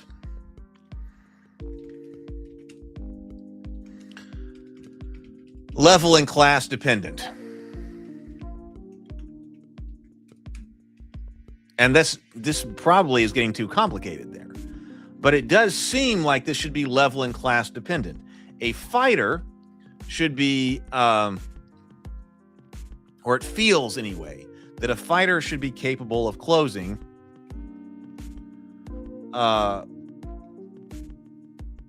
more so than a wizard. See, and this is another rule that's kind of hitting the wizard again. I mean, it would be, you say, okay, what happens if reach is tied?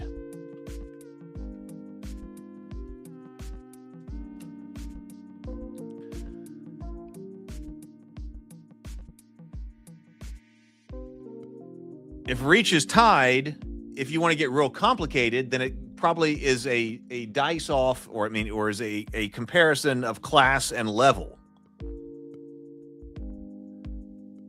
But for bias with action, right? For having a bias for action, it seems to me in that case, from the game's perspective, if reach is tied, the attacker can attack without other risk. Whatever that is, whatever people are risking by attacking somebody with a longer one, if longer weapon. If the attacker, so instead of trying to get complicated with class here.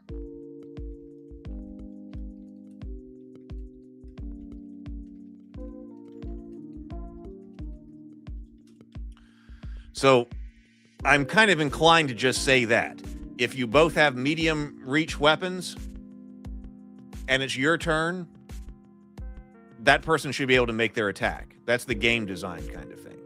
That it probably only needs to come up when you're actually outranged.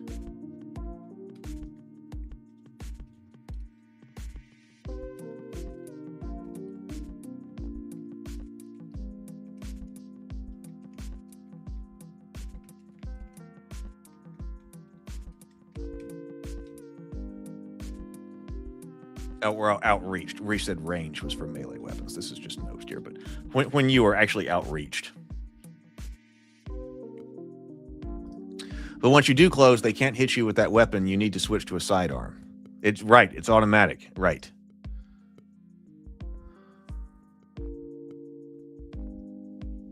That person's going to be at a serious disadvantage.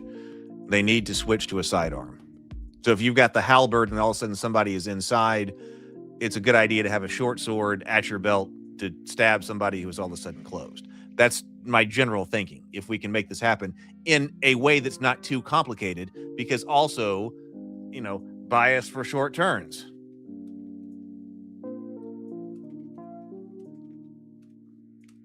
I mean, we could come up with a really complicated situation here where we're cross-referencing people's classes and levels and things like your skill in battle in general, or in melee combat, is probably determined predominantly by your class and your level. Casters, half casters, marshals, and then your level in that, right? But if you want bias for short turns, this needs to be adjudicated quickly. Like, we don't need to spend a whole lot of time figuring out what's going on here.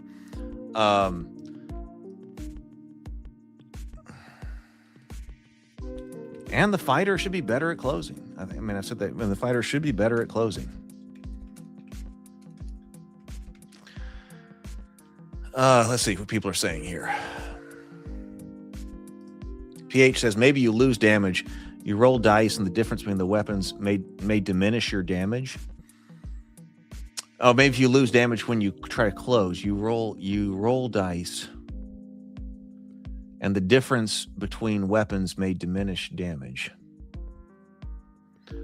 That could happen, but then we need to know whether or not you are actually closed. Like Sable was like, what happens the next time? So Sable says, if reach is tied, both people can attack normally without having to close. Right? Yes.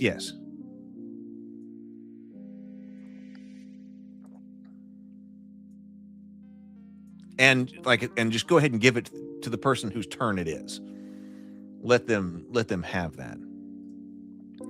If I attack a person with a weapon with reach 5 and I have a one with reach 3, I lose 2 for my damage and some amount.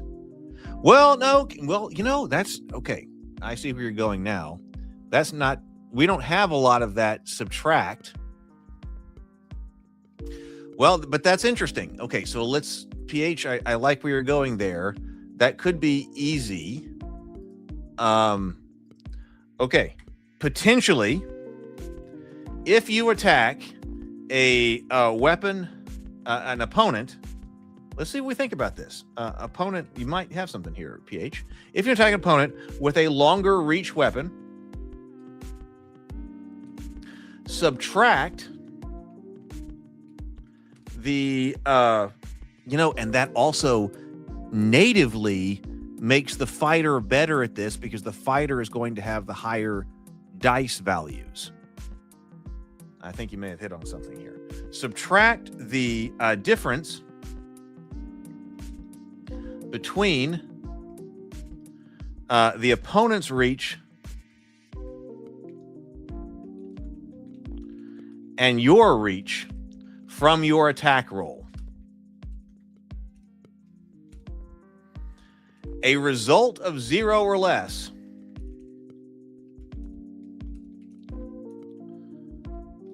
means you have failed to close with your opponent.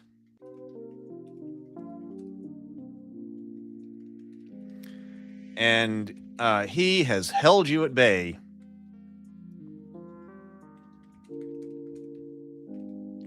with the longer reach weapon.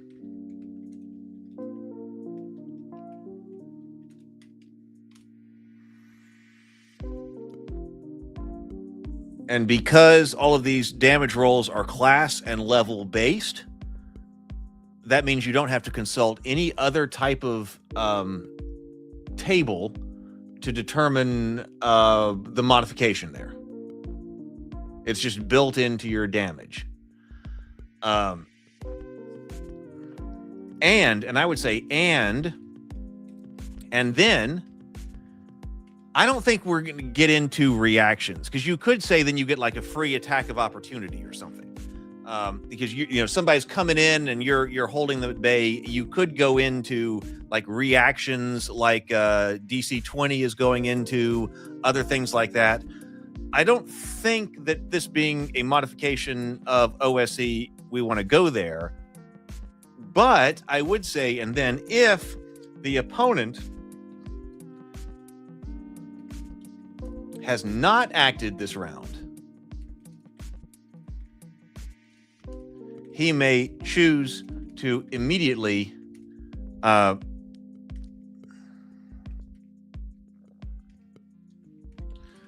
use his action this round to make an attack roll against you.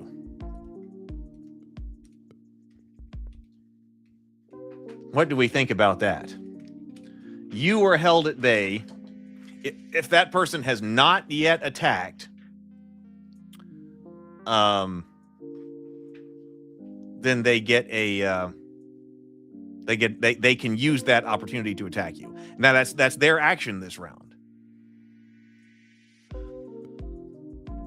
This damage reduction would be to represent you closing in. If your damage is not so great, maybe you don't you don't do damage. It means you didn't make it. Right.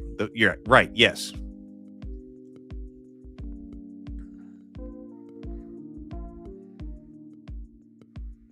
I like that. I think that's fantastic, PH. I mean, we'll need to play test this, but I think that solves the problem. You do still have to get information from your opponent. And I don't think we're going to be able to do this perfectly because we're trying to do this as a hack of OSE. But you do have to get, okay, you have to ask the game master, okay, so what is that? What is his reach?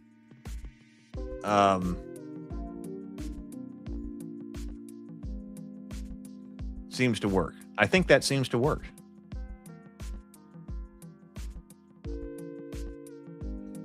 But then we need closing rules.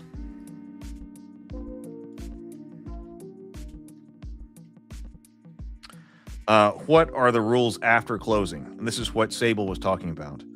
Are the rules after closing? Well, no more subtraction.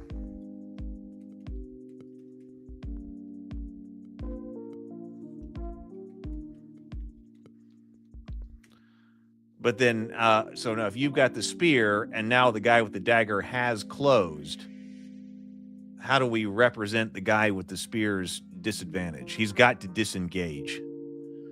Sable says you could use the advantage-disadvantage mechanics based on the reach of the weapon, or come to think of it, it's based on the class's skill with that weapon, again, favoring the marshals. Yeah, again, right. Sable says, okay, with that mechanic, this means reach functions as a form of armor. But reach functions as a form of armor, but more directly or more generally, what it's doing is giving a weapon a defensive value, which I think is important because we often don't have that in RPGs. That, you know, how do you get defense? You get that through shields and you get that through armor. We don't often incorporate the defensive value of the weapon. I was trying to incorporate the defensive value of the weapon simply by being armed and aware. Like if you're unarmed or you're unaware, then the other person can hit you more easily. But yes, in this case, your weapon, the longer weapon, actually has a defensive capability. Yeah. So maybe a counterattack could be an ability from a specific class. If a fighter holds you at bay, he may make an attack of opportunity. Maybe it's something he gains at a specific level. Well, maybe.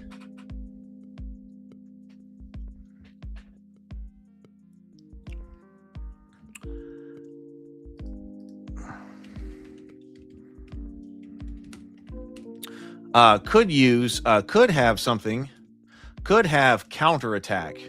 Because I just think it's going to get too complicated with what I'm trying to do here in this particular one to talk about actions and reactions and all of that. But it could have a counterattack ability.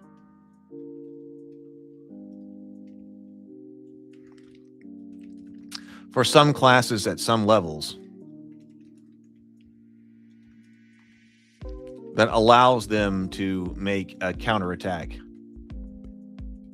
against someone who failed to close.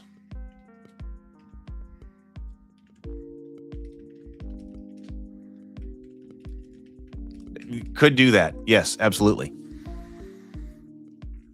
Okay, before we go and okay, let's think through this then based on all of that. What are the rules for after the closing? You kind of want to invert this. It needs to be inverted.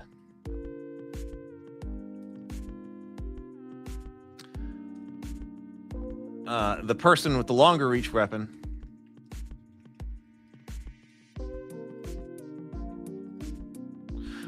so with the attack, why don't we don't need to apply that to the attacker anymore. The long reach weapon needs to be at an equivalent disadvantage.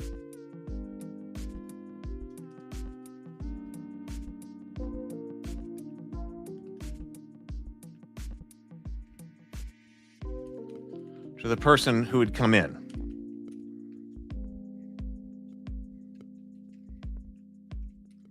Prior to closing. So can you say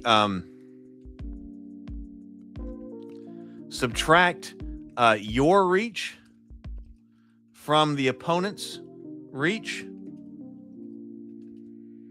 and subtract that from your damage and subtract that from your attack roll? Does that work?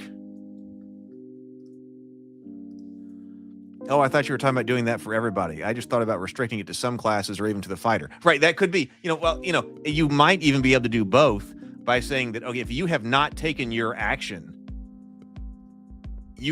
everybody, maybe, I'm just potentially, maybe if you have not taken your action, everyone has the option of immediately making that attack right then and there. But then maybe the actual counterattack ability would be over and above your action. Even if you had used the ability, the fighter at a certain level can still counterattack someone trying to close. So in this case,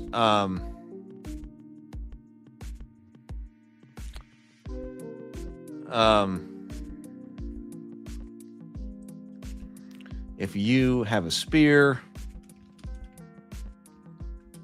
the opponent has a dagger. So PH was using 2 versus 5. The dagger is -3 coming in, which is basically going to stop a wizard. Again, this is again very anti-magic user, because the dagger has a dagger. The wizard's going to be rolling a d4. If you're -3 coming in that case, you got to roll a 4. That's going to get you 1 hit, but you will have closed. That's very difficult. But then the spear is -3 with the closed opponent. That might work. So that's it's like a condition. You've closed with this person. The spear guy needs to either draw a secondary weapon or disengage.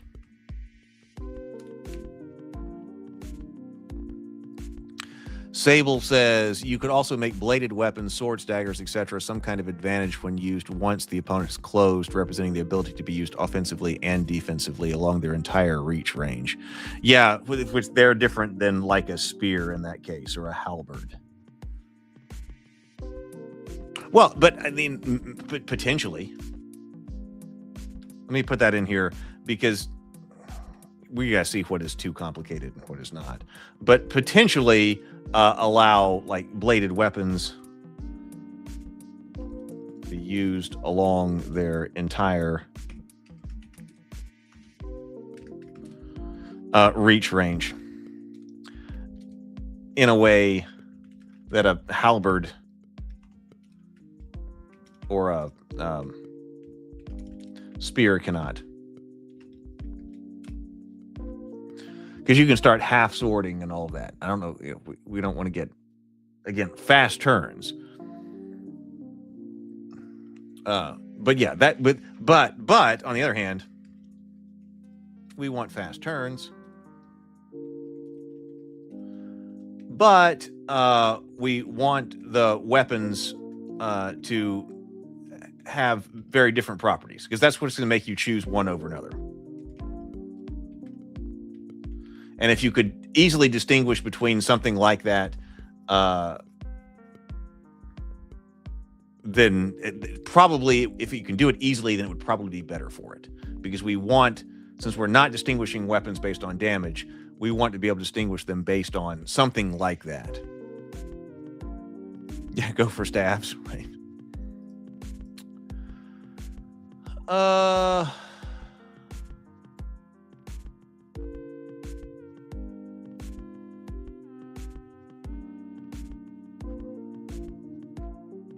Okay. All right. Well, that was actually a lot of work. Okay. So we've been going for about 2 hours. That was a lot of work. I got a lot of notes to go through here now and try to integrate this. So I guess we'll go through combat again. But I really appreciate that, everyone. That was really good. There were some, especially with the closing and things like that. That was things that I knew were a problem, but it looks like we were able to kind of solve them. And I really appreciate that, both Sable and PH. At least something that could be written up and then play tested. So I have got to, I've got to go. It's late here. I guess I will see everybody. Today's Sunday. So I guess the next time I'll be streaming is Wednesday. I don't think I will stream tomorrow night. Last time I streamed on a Monday because I wasn't able to stream on Sunday. Maybe if I'm feeling really enthusiastic tomorrow and I've gotten a lot of stuff done. But otherwise, we'll just expect Wednesday. And I'll let you know about Friday. Keep a look in Discord, but then also I've been trying to do, since I'm streaming later in the evenings, better about getting the landing page up on YouTube, so that maybe people will see it and be able to click the notify me button or something like that. So we will see. All right, but I'm very excited about this. This is great, and I think this was a very productive stream. So I thank you all, everybody. Have a wonderful evening. Go forth, be creative, and have a wonderful night. Later.